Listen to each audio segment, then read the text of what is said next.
اہل بدعت کی چند نشانیاں۔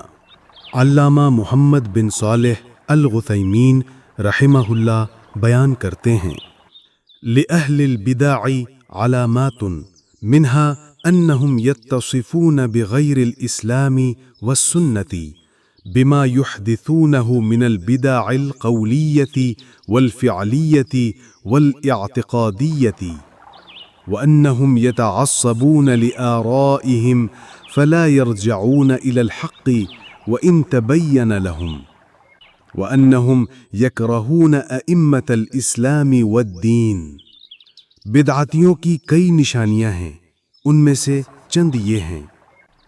نمبر 1، وہ اپنی ایجاد کردہ قولی، فعلی اور اعتقادی بدعتوں کے سبب اسلام اور سنت کے علاوہ صفات سے متصف ہوتے ہیں۔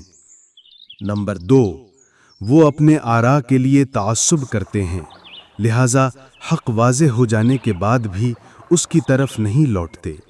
نمبر 3، وہ اسلام اور دین کے ائمہ و علماء کو ناپسند کرتے ہیں۔ لمعۃ الاعتقاد صفحہ 34 حاشیہ و شرح لمعۃ الاعتقاد صفحہ 161۔